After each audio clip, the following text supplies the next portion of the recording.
outro fator é entender Toda experiência é esta série. Fondation Jean Jaurès. Penser pour agir. Nous avons aujourd'hui le plaisir de recevoir Friederike Richter, qui est une chercheuse à la Bundeswehr-Universität München, donc l'université de l'armée allemande à Munich, et qui est une experte de sujets franco-allemands et que j'ai eu la chance de connaître quand elle était doctorante à l'Institut d'études politiques de Paris. Et donc, le sujet de notre conversation aujourd'hui est la défense vue d'Allemagne. En effet, les élections récentes ont suscité beaucoup d'espérance par rapport à la défense européenne et le couple franco-allemand, notamment par les programmes en coopération qui sont prévus. Mais le paysage allemand est différent du paysage français. Comment peut-on comprendre les questions de défense du point de vue allemand? Donc, chère Friederike, c'est avec grand plaisir que nous pouvons discuter aujourd'hui. Merci beaucoup de ton temps. La première question, c'est est-ce que la défense est un vrai sujet politique en Allemagne? On a l'impression souvent que c'est un impensé, que c'est un sujet qu'on veut éviter plutôt que de l'affronter. D'ailleurs, être ministre de la Défense n'est jamais une chose facile pour un ministre allemand. Donc, et de ce fait, est-ce que la défense aura une place particulière dans le contrat de coalition du futur gouvernement qui est issu des élections? Donc, tout d'abord, merci beaucoup pour l'invitation et l'invitation pour cet entretien. Ça me fait vraiment plaisir d'avoir l'occasion d'échanger avec toi sur cet enjeu-là. Donc, effectivement, on pourrait croire que la défense est un non-sujet en Allemagne parce que finalement, c'est une thématique qui est très peu abordée dans la vie politique quotidienne, mais aussi pendant les élections. Et je pense déjà le premier point qui est important à retenir, c'est qu'en Allemagne, on parle très rarement de la défense, on va plutôt parler de la sécurité. Et on n'aura par exemple pas de livre blanc de la défense, mais un livre blanc de la sécurité et du futur de la Bundeswehr. Et en quelque sorte, cette terminologie et ce choix, pour moi qui est un choix politique, montre déjà une certaine passivité de l'Allemagne dans cette matière. Donc effectivement, pour des raisons historiques, la Bundeswehr, elle est très peu engagée à l'étranger. En Allemagne, on a très fréquemment des hésitations concernant les exportations d'armes. Et la question nucléaire, par exemple, elle est aussi très, très débattue. C'est une thématique finalement qui est très, très sensible. Et cela se traduit également dans les programmes électoraux où la question est abordée. Mais finalement, c'est un enjeu qui est assez peu débattu dans la sphère publique. Donc, effectivement, dans les élections qu'on a eues le 26 septembre 2021, on aura probablement une de deux coalitions. Donc, soit on se retrouvera avec un gouvernement qui sera composé de la CDU, du FDP et des Verts, donc une coalition qu'on considère comme la coalition jamaïcaine en Allemagne, ou encore on aura un gouvernement ou une coalition en fait du type feu de circulation, donc un gouvernement qui sera composé de la SPD, des Verts et du FDP. Et à mon sens, en fonction du parti qui prendra le lead, on aura des choix assez différents concernant la politique de défense allemande dans les prochaines années. Il y a notamment certains enjeux où je pense que ça peut changer en fonction du parti qui prendra le lead, notamment par exemple sur la posture que l'Allemagne prendra vis-à-vis de la Chine ou de la Russie, ou encore sur la participation au partage nucléaire au sein de l'OTAN, parce que c'est un enjeu qui est assez sensible et où auxquels les partis en fait donnent une priorité différente. Donc, il faut peut-être rappeler, Friederike, que en fait l'Allemagne n'a pas d'armes nucléaires, mais dans le cadre des missions nucléaires de l'OTAN, elle abrite en fait des bombes américaines qui seraient emportées sur des avions allemands. C'est un grand sujet d'ailleurs, un grand sujet de discussion pour le remplacement des Eurofighters qui sont les Tornados, surtout les Tornados, qui sont aujourd'hui le vecteur et qui posent un enjeu majeur. Oui, c'est exactement ça. Donc on a des armes nucléaires américaines sur le sol allemand avec les Tornados, donc justement qui doivent être remplacés. Et là du coup, ce sont quelques enjeux où je pense que en fonction du parti qui prendra le lead de la coalition, ça peut poser problème.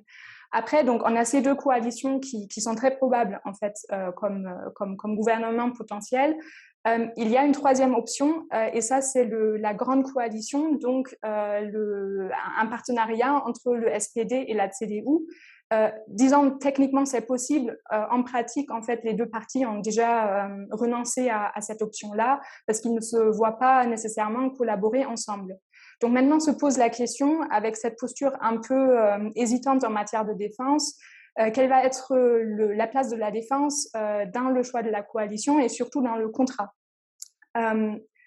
Donc, de manière générale, je ne m'attends pas à des changements très importants en matière de politique de défense. Il y a certains enjeux où ça va changer, comme je viens d'évoquer, par exemple la posture concernant la Chine ou la Russie ou les questions nucléaires. Mais de manière générale, je pense que les clivages entre les partis, notamment sur les enjeux domestiques, sont bien plus grands que les clivages en matière de politique étrangère. Donc, en fait, la défense ne sera pas l'enjeu qui fera qu'une coalition se fasse, mais elle ne sera pas non plus l'enjeu qui fait que la coalition, en fait, ne va pas se faire. Donc, ce sera un enjeu parmi d'autres. Et je pense que dans les débats actuels entre les différents partis, ça porte beaucoup plus sur les questions d'impôts ou sur les questions climatiques, sur la migration, que sur la défense, où finalement on réussira d'une manière ou d'une autre à se mettre d'accord. Donc, il y a peut-être deux points importants en fonction enfin, juste pour les constats, pour les résultats de cette élection. Le premier, c'est que aucun des deux partis qui ont des postures vraiment un peu extrêmes en Allemagne ne fera partie de la coalition. Donc là, je pense notamment à l'AfD et aussi à la partie Die Linke, qui ont des postures assez fermes en matière de défense. Et je trouve le cas de la Linke assez intéressant parce que la Linke, par exemple, souhaite une dissolution de l'OTAN. Elle souhaite aussi que l'Allemagne sorte dans l'immédiat de cette alliance militaire. Elle est contre tout type de déploiement des forces armées allemandes à l'étranger.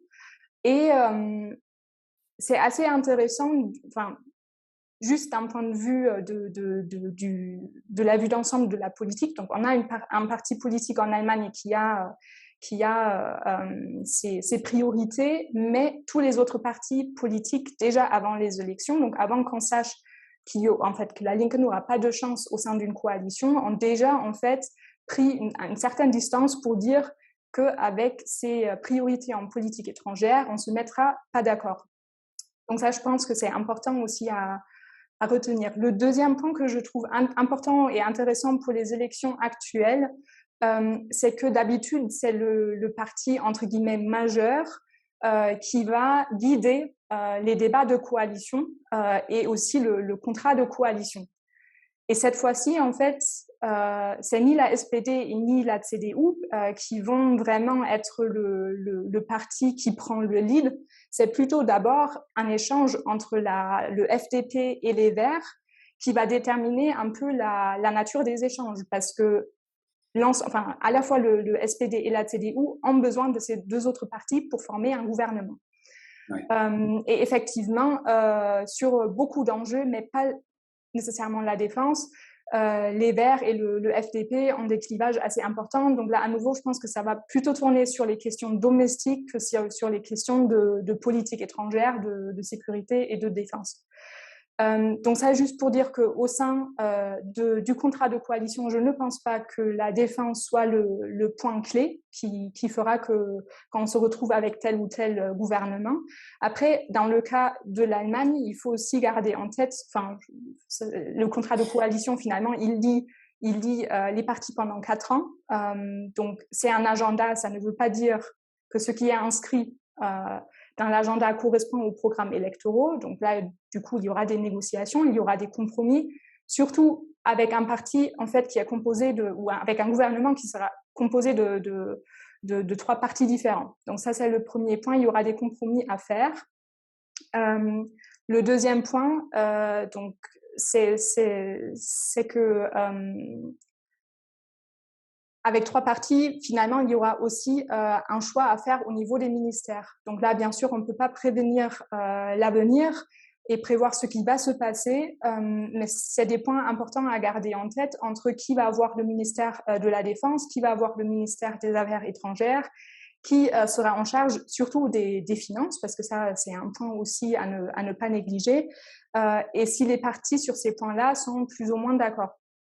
Le dernier point qui est important aussi, donc on a les programmes électoraux, on a le contrat de coalition, mais finalement, ce qui importe en Allemagne également, c'est le Bundestag, qui a quand même des compétences assez importantes sur les enjeux de défense, notamment les questions budgétaires, sur les déploiements de troupes, mais aussi sur les achats d'équipements qui doivent être validés à partir d'une certaine somme du Bundestag. Donc, la coalition en soi qui sera retenue en Allemagne, elle sera importante pour la future politique.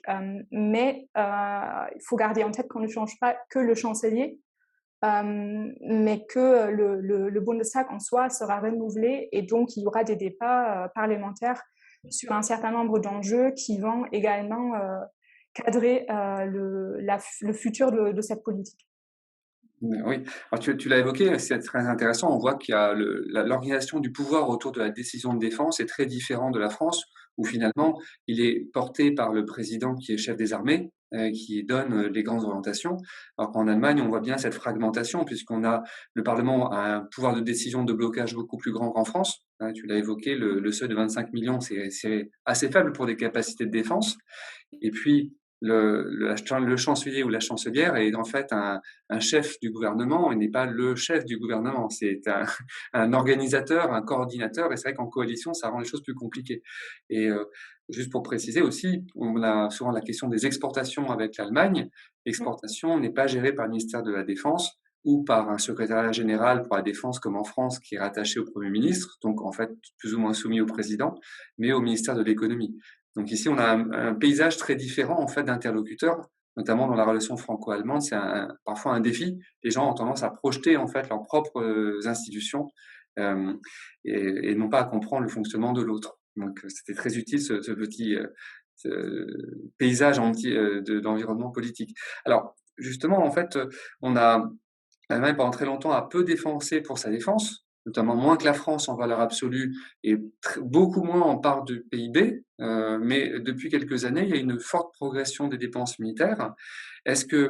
Comment peut-on comprendre cet effort de défense? Est-ce que c'est la volonté de l'Allemagne d'être un acteur plus présent ou de répondre aux enjeux des alliances, par exemple? Et est-ce que ça va être une croissance qui va pouvoir se poursuivre, notamment le fameux objectif des 2% du PIB? Je pense que qui a été fixé par l'OTAN en 2014 au sommet au Pays de Galles. C'était peut-être le seul sujet qui a été un sujet de débat en Allemagne, puisque les gens étaient assez critiques sur ces 2%.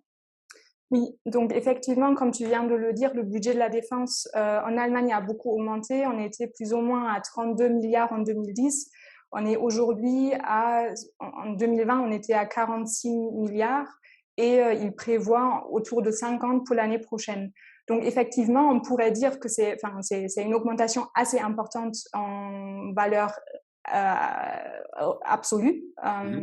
Donc ça, c'est vrai que l'Allemagne a fait beaucoup d'efforts là-dessus pour augmenter le budget et réinvestir après des années de sous-investissement dans ses forces armées. Mais on a tout de même l'impression justement que cet effort n'est pas nécessairement apprécié ou n'est pas apprécié comme les Allemands le souhaiteraient parce qu'on est encore toujours très loin du fameux seuil des 2%. Donc effectivement, quand on regarde en pourcentage du PIB, l'Allemagne dépense autour de 1,3-1,5% du PIB sur les questions de défense. Donc ça peut sembler peu. Et finalement, quand on prend cette mesure-là, le budget est resté stable sur les dernières 10 années. Donc, il y a eu assez peu de variations dans ce sens-là. Mais c'est vrai que cette question, elle n'est pas perçue comme ça, en fait, en Allemagne. Le seuil des 2% sur lequel il y a vraiment un consensus politique en France, peu importe le parti politique au pouvoir. En tout cas, c'est ma compréhension de la Oui, chose. En Allemagne, il y a beaucoup plus de débats là-dessus. Donc, quand on regarde les programmes électoraux, par exemple, il y a uniquement la CDU-CSU qui vraiment est derrière et soutient ces 2%. Même si dans les années passées, elle a également proposé une autre mesure et elle souhaiterait que l'Allemagne contribue autour de 10% des capacités de l'OTAN. Donc, qu'est-ce que ça veut dire? C'est une excellente question. oui. Honnêtement, j'ai beaucoup de mal à savoir à comprendre dans quelle mesure cette compatibilité pourrait être meilleure que pâtir du PIB, mais en tout cas, c'est plus une question d'effort et de résultats que de input. Oui. Donc ça, juste pour la CDU, il y a d'autres partis politiques qui questionnent effectivement ou également ce seuil. Par exemple, le FDP qui opte plutôt pour un seuil de 3% du PIB pour toutes les questions de défense, y compris par contre également les aides au développement. Donc finalement, c'est un périmètre des affaires étrangères, en quelque sorte, ou de la sécurité internationale, si on peut dire. Oui. Donc c'est plutôt un périmètre pour la sécurité internationale qui du coup regrouperait deux seuils différents, celui de l'OTAN des 2% du PIB pour les enjeux de défense et celui de l'ONU sur les aides au développement qui correspond en général à 0,7% du PNB par contre. Donc ça, c'est la vision du FDP. Les Verts ont une autre vision de la chose, donc eux, ils sont plutôt contre les 2%. Ils souhaitent également une autre matrice qui permet vraiment de regarder en termes de capacité, mais c'est très difficile de comprendre si cette autre matrice, en fait, contribuerait à augmenter, à diminuer ou à garder le budget au même niveau. Donc, en quelque sorte, en Allemagne, on a ce débat qui est un peu importé. Donc, c'est pas quelque chose qui vient vraiment du pouvoir politique, mais on essaye de s'accommoder en fait autour de ces questions pour essayer tout de même de financer les forces armées de manière efficace. Et donc, on pourrait croire que l'Allemagne est un peu étrange sur ce sujet, mais en même temps, enfin, c'est un débat, surtout dans la littérature académique également, qui est très débattu entre le volume de dépenses et les points en fait sur lesquels on dépense. Donc, de voir un peu quel est finalement le output de ces dépenses. Mais effectivement, ça rejoint ce que tu disais finalement sur les 10% des capacités. Et c'est pas l'argent qu'on met sur la table, mais c'est ce qui est vraiment disponible. Parce que un des problèmes en France ou dans d'autres pays d'ailleurs, c'est le taux de disponibilité, par exemple, des matériels. Ça sert à rien d'avoir des stocks de matériel très importants s'il y a que 20 ou 30% des matériels qui sont utilisables. Oui. Sauf que les dépenses militaires, surtout en termes de PIB, c'est quelque chose qui est assez facile à mesurer et surtout à comparer. Même si, bien sûr, pour les comparaisons internationales, il y a pas mal d'autres soucis qui se posent. Je pense, par exemple, là, le cas de la France est juste, il est trop parfait pour ne pas le citer là maintenant. Mais est-ce que, par exemple, la gendarmerie en France fait vraiment partie du budget de la défense alors que la gendarmerie a été intégrée au sein du ministère de l'Intérieur depuis 2009? Donc, ça reste un périmètre qui est plus facile, je trouve, que le output et vraiment les capacités, mais qui pose tout de même souci. Donc, quand on revient à cette question, du coup, sur combien on dépense, je pense qu'il vaut mieux, surtout en Allemagne, poser la question de sur quoi est-ce qu'on met ce budget. Et donc, dans l'ensemble des programmes électoraux, c'est assez clair que les partis souhaitent que la Bundeswehr soit vraiment équipée, qu'il y a plus de fonds qui vont directement à l'armée. Et il y a également cette question de remplacement de matériel, surtout, et on l'a déjà évoqué, du Tornado qui doit être remplacé d'ici au plus tard 2030. Donc, c'est finalement ces questions, je pense, qui sont plus importantes à poser en Allemagne sur les capacités à acquérir pour le futur, que ce soit des Eurofighters, le F-18 ou par exemple des drones. D'accord. Bah, tu parlais du F-18. C'est une question qui a fait beaucoup débat puisque justement, ce remplacement des Tornado qui arrivent en fin de vie est nécessaire pour des missions de l'OTAN et le seul équipement aujourd'hui qui est capable de le faire sans adaptation, c'est le F-18 et donc c'était un choix assez cornélien pour les Allemands entre choisir un équipement opérationnel mais qui était acheté sur étagère ou contribuer au développement d'une version peut-être de l'Eurofighter adaptée ou bien sûr le futur système de combat aérien franco-allemand qui est aujourd'hui au cœur des négociations entre nos deux pays. Donc ici, comment toi tu perçois l'évolution du lien avec l'OTAN? Parce que l'Allemagne a été pendant très longtemps considérée comme un très bon élève de la relation atlantique, avec un alignement très mécanique sur de l'Allemagne sur les États-Unis. Est-ce que toi tu vois une certaine autonomisation en fait de l'Allemagne sur ces sujets? Donc en fait, oui. Donc ce sera une question assez importante pour le prochain gouvernement. Donc effectivement, il faut remplacer le Tornado. Le FCAS ne sera disponible qu'en 2040, il me semble, dans le meilleur des cas. 35-40, voilà, 35-40, 35 souhaités, 40 certainement plus sûr.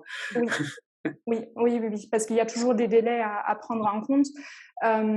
Donc le gouvernement, sortant, disons, la ministre de Défense, elle a proposé une solution de transition qui serait d'acheter à la fois des Eurofighters et des F-18. Donc il me semble que c'est 93 Eurofighters qui sont prévus et 43 F-18, justement pour assurer une continuation du partage nucléaire au sein de l'OTAN.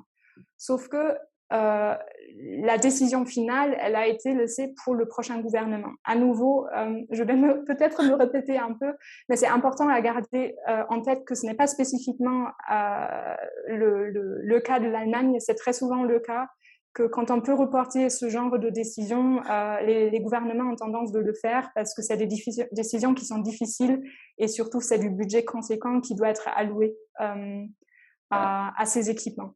On le voit d'ailleurs en France, puisque dans la loi de programmation militaire 2019-2025, les augmentations les plus significatives arrivent après l'élection présidentielle de 2022. Donc, je pense que ça, c'est le propre de beaucoup de gouvernements de repousser les grosses décisions finalement après avoir quitté le pouvoir potentiellement.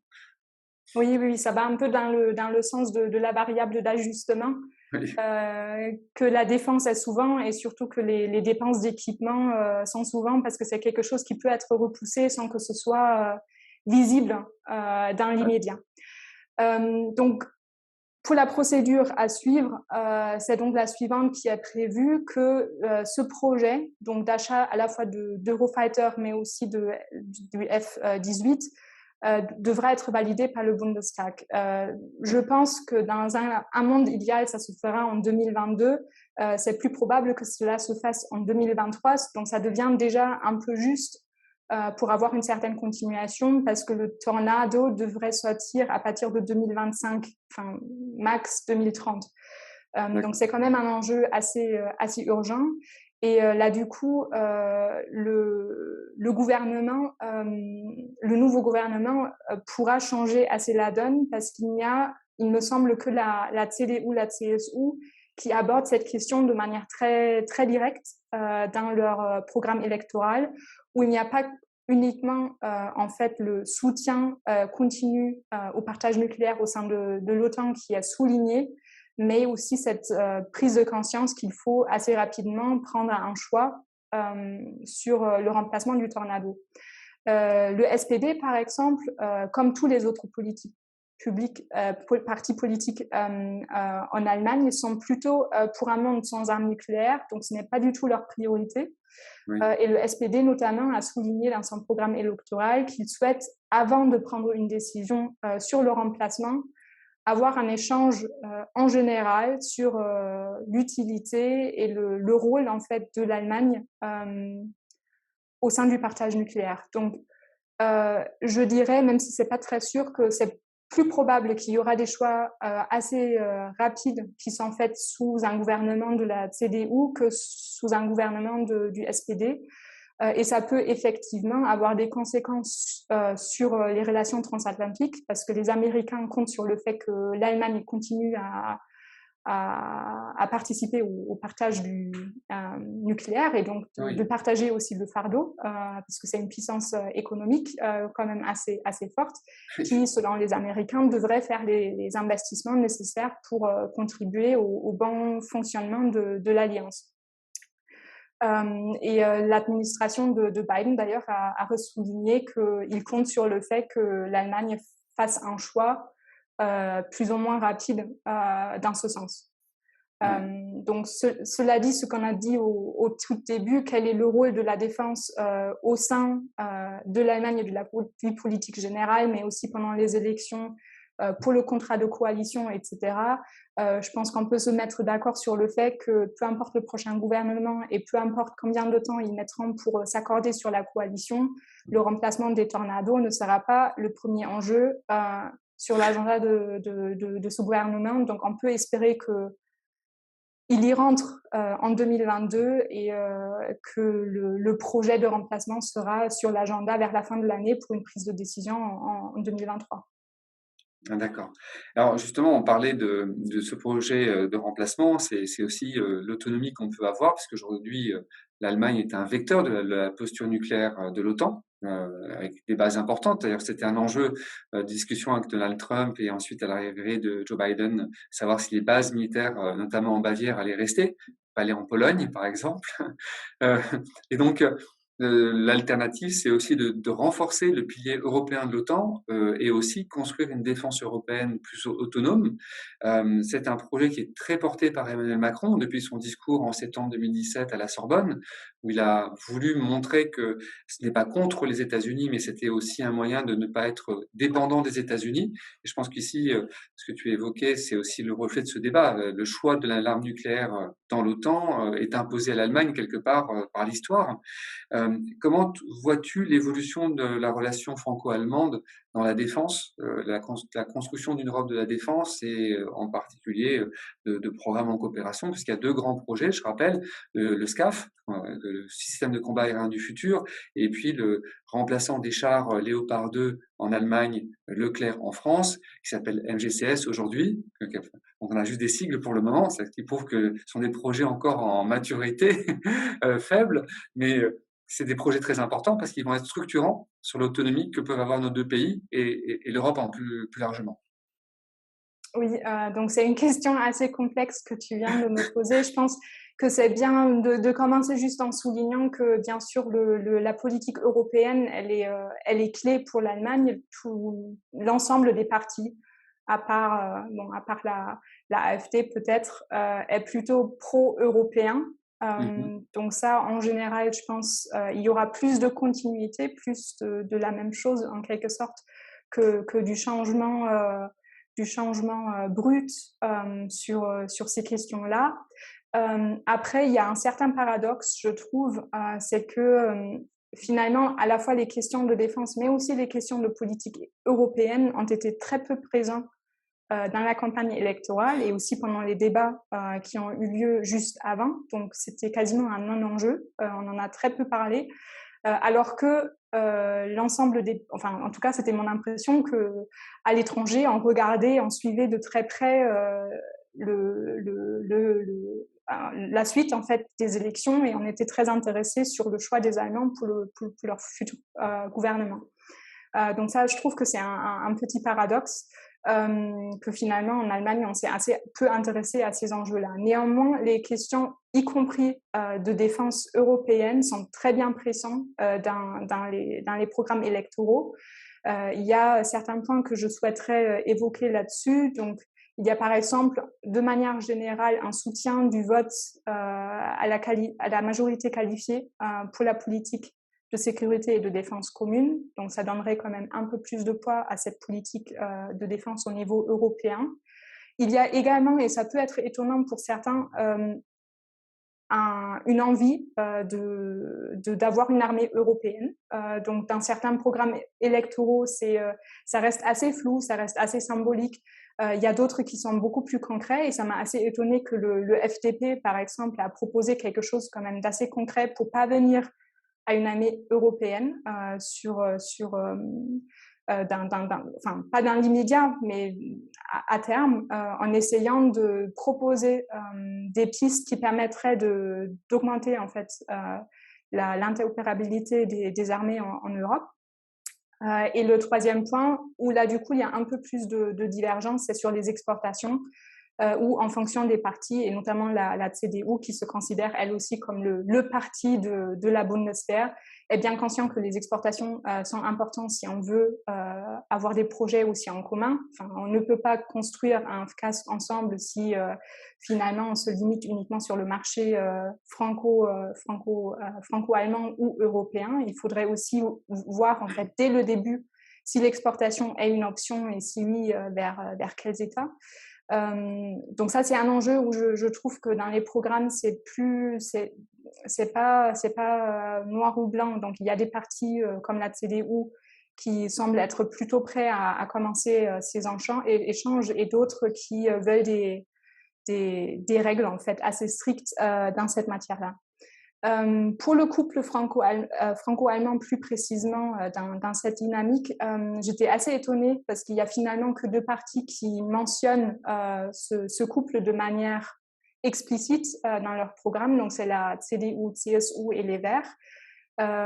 Pour les autres, c'est absent, mais ça ne veut pas dire que ce n'est pas une priorité du tout, parce que finalement, c'est le cœur de l'intégration européenne, c'est le moteur en quelque sorte de l'intégration dans beaucoup de domaines politiques, pas que la défense, et que ce binôme a été très actif depuis, comme tu viens de le dire, notamment depuis 2016, avec un avancement quand même assez concret sur un certain nombre d'enjeux.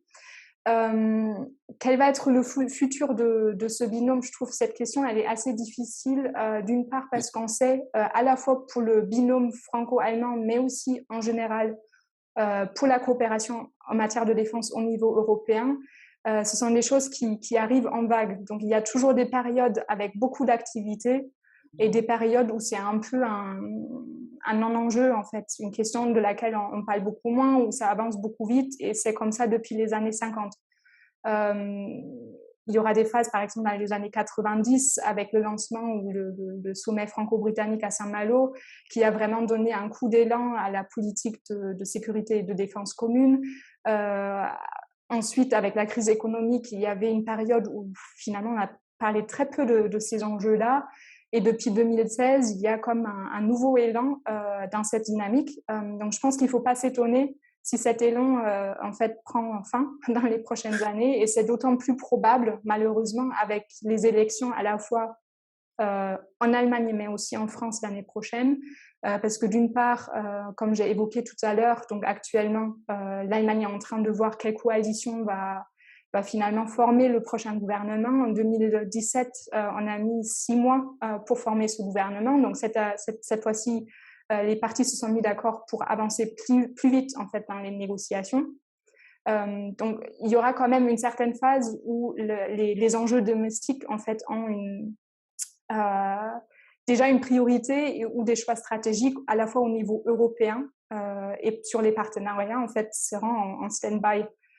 Parce qu'il faudra d'abord avoir une coalition qui fonctionne et qui est stable et qui, en fait, le gouvernement qui commence vraiment à travailler. Et le risque, en fait, c'est que une fois que ce sera le cas pour l'Allemagne, en fait, la France sera en pleine campagne électorale, même si cet effet pour la France est peut-être atténué avec le fait qu'elle prendra également la présidence du Conseil de l'UE à partir de janvier prochain, et je peux imaginer que ce chevauchement finalement fera que les questions de politique européenne seront peut-être plus présentes pour les campagnes électorales en France qu'elles l'étaient en fait pour les élections fédérales qu'on vient de voir. Voilà. Très bien, merci beaucoup Frédérique pour tes éclairages. Je pense que on va suivre avec attention en effet la constitution de la coalition et puis voir aussi comment les Français sont capables d'interagir, aussi de construire une relation qui permette de faire le pont entre des périodes d'euphorie, si on peut dire, de la relation bilatérale et puis des périodes de travail et de parfois un peu d'oubli parce que d'autres priorités prennent le dessus. Mais Je pense qu'en effet, la relation franco-allemande est importante pour pouvoir construire une défense européenne plus structurée et plus autonome. Donc, l'enjeu est très haut et on va voir dans les prochains mois aussi comment le Fonds européen de défense pourra aussi changer l'approche des programmes en coopération, notamment sur les questions d'exportation, de réorganisation industrielle. Donc, il y a beaucoup de sujets où la France et l'Allemagne ont à partager et j'espère qu'on aura l'occasion d'en reparler ensemble très prochainement. Merci beaucoup. Merci à toi.